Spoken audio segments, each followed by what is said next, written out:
un'ora segnata dal destino batte nel cielo della nostra patria.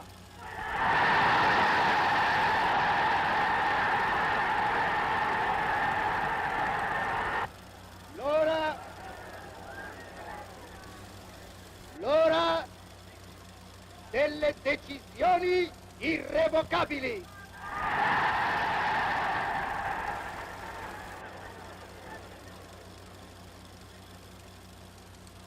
La dichiarazione di guerra è già stata consegnata agli ambasciatori. We usually identify the Italian fascist leader by his powerful speeches and his attitude as a ruthless soldier. But in addition to his political career, he had a personal life full of secrets, deceit, dead children, and imprisoned women. Benito Mussolini's family is a mystery that historians have sought to unravel since the end of World War II. In this new installment of military history, we offer you an exclusive pass to the intimacy of one of the cruelest men of the 20th century and the brutal fate that befell his wives, lovers, and children.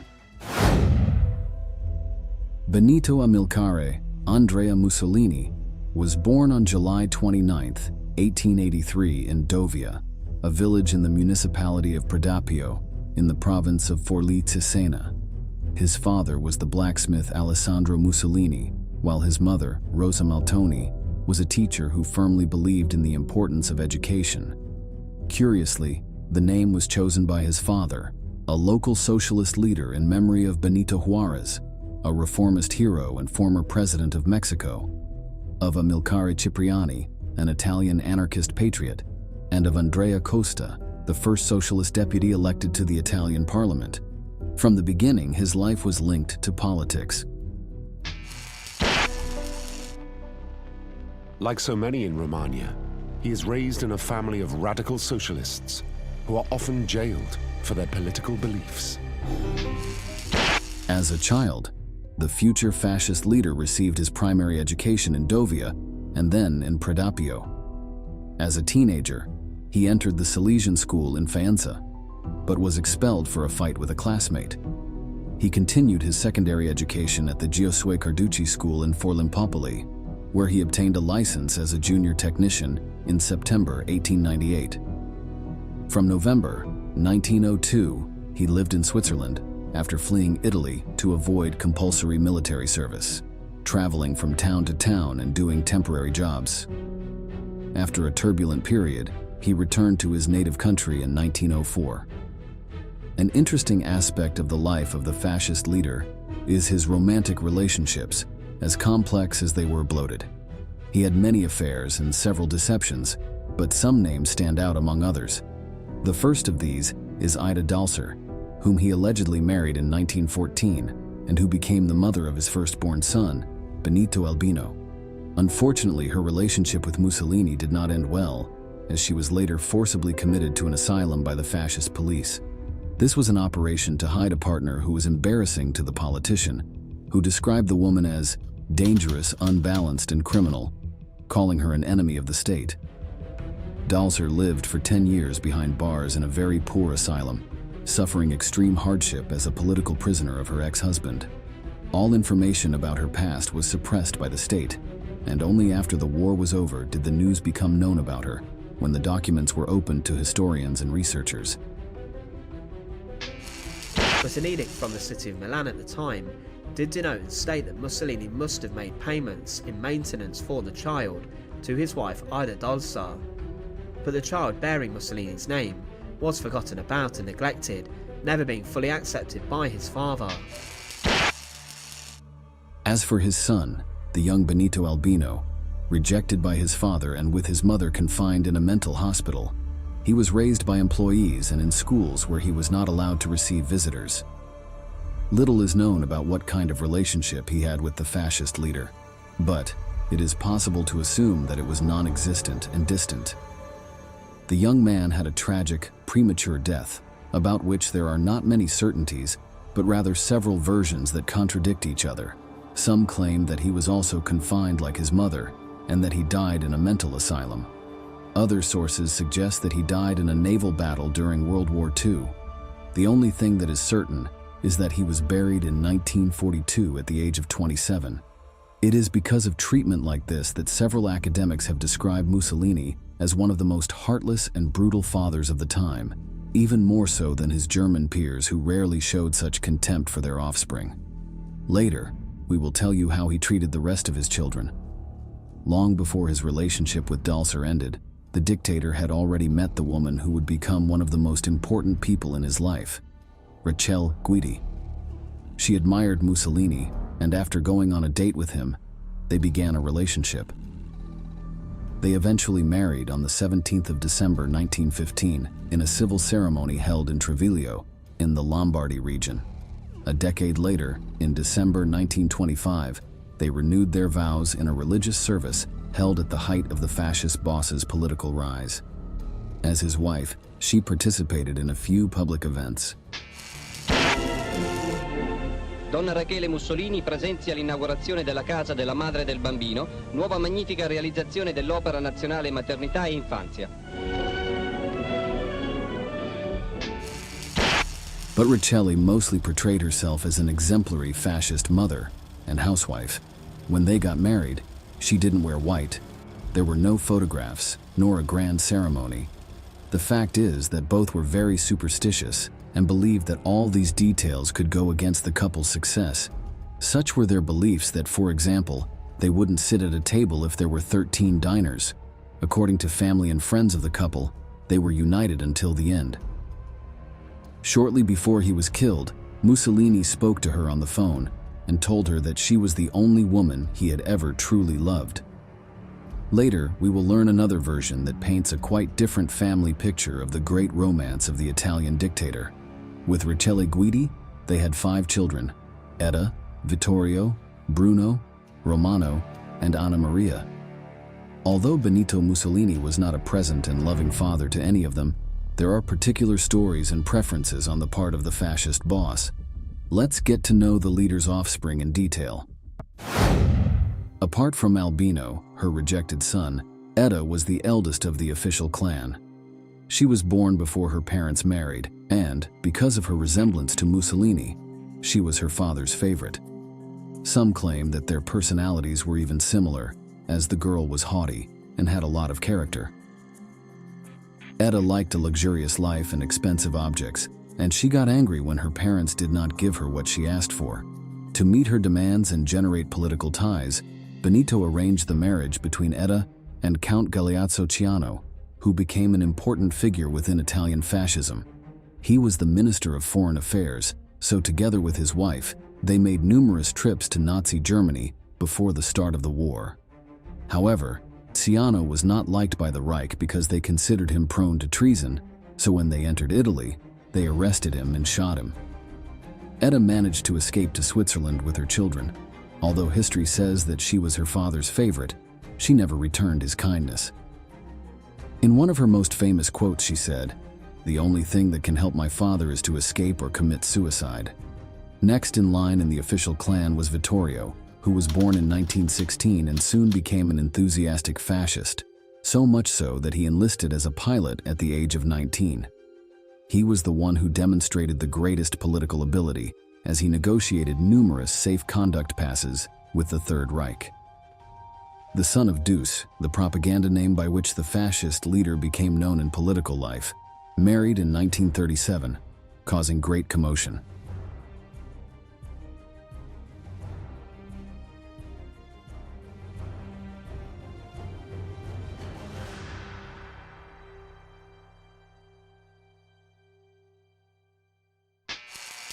Rome, a great day for Italy and the family of Mussolini.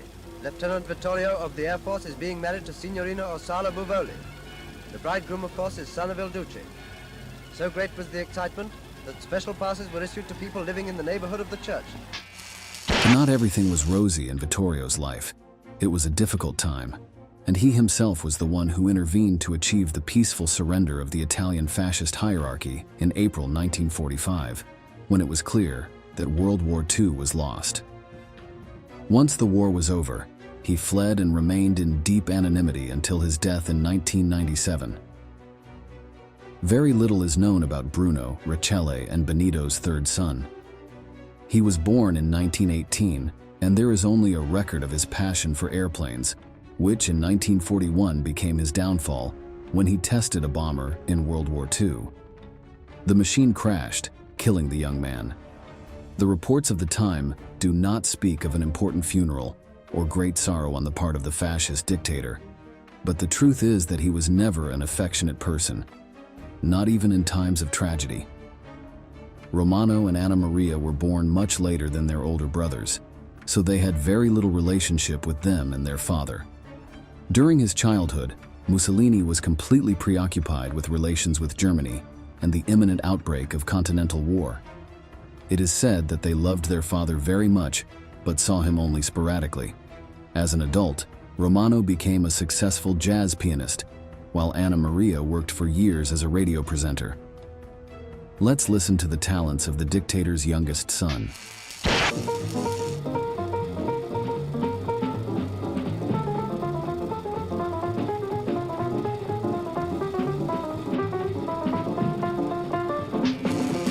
It is impossible to underestimate the importance of Rachele Guidi in her husband's career, although she always remained in the shadows.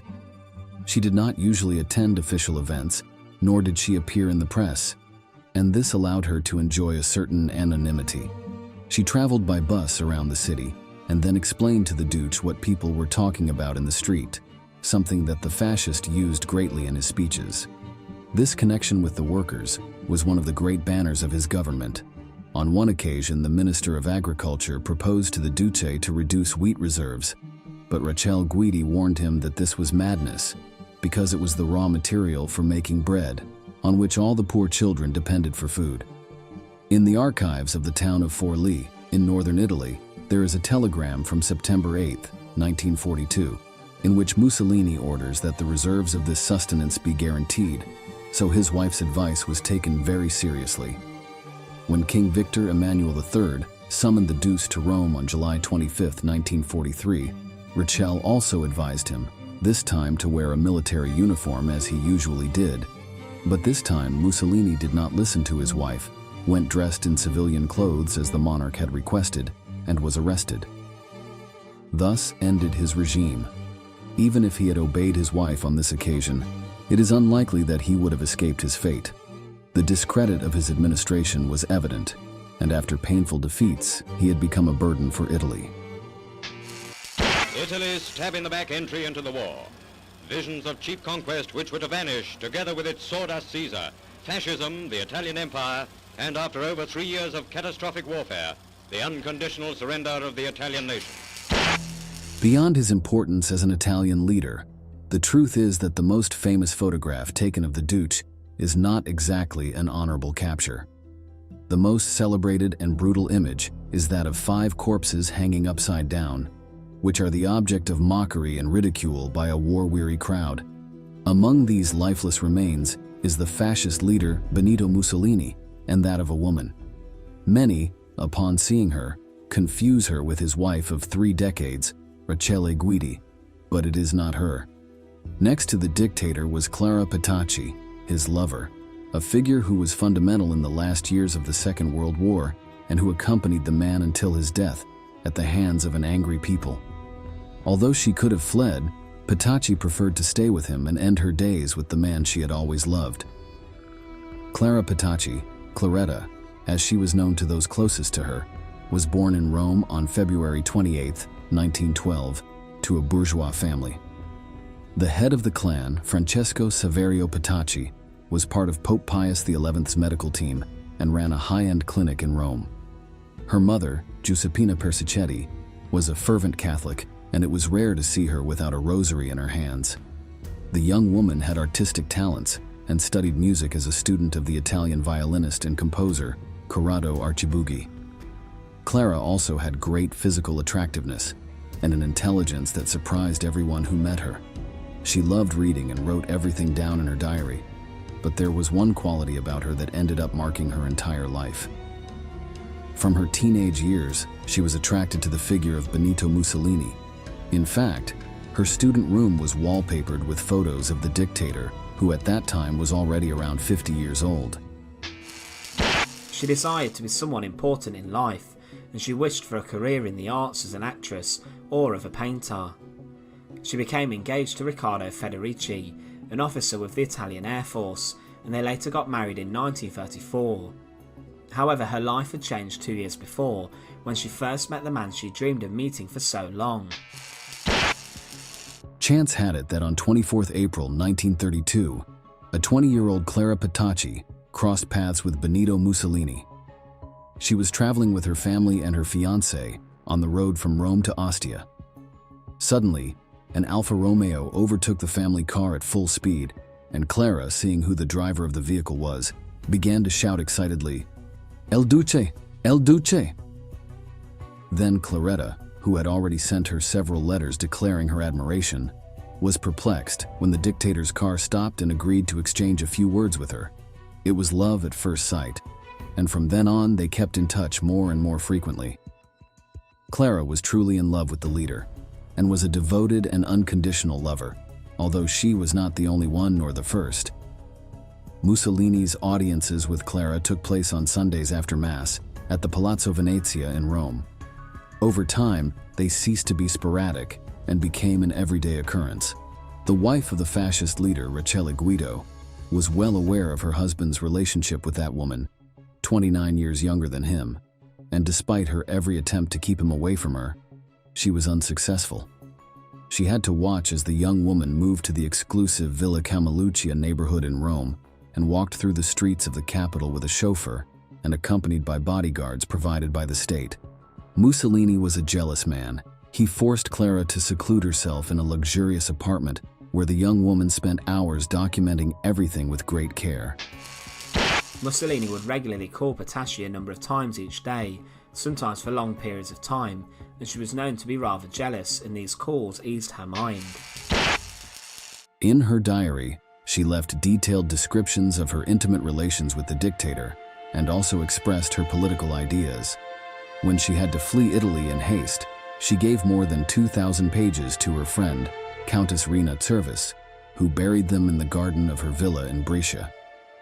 This document was discovered in the 1950s by the police and published as a book several decades later. Beyond what happened in the secret Sunday meetings, for the Italians, the Duce had only one wife, Rachele Guidi. Her story is curious, since she was the daughter of one of the lovers of Alessandro, Mussolini's father, which even led to speculation about the possibility that they were siblings. The fact is that Rachele patiently suffered all the infidelities of her husband, who had relations with aristocrats, right-wing and left-wing bourgeois women. Even with Maria Jose of Saxe-Coburg-Gotha, wife of the heir of King Victor Emmanuel of Savoy III. But Clara was different. Rachele knew that the young woman had come to stay, and perhaps even to replace her. And she ultimately succeeded, albeit in the worst of circumstances. Before long, everything seemed to fall apart for Mussolini. In July 1943, he was expelled from the government by the king, then imprisoned and sent to prison on Monte Gran Sasso.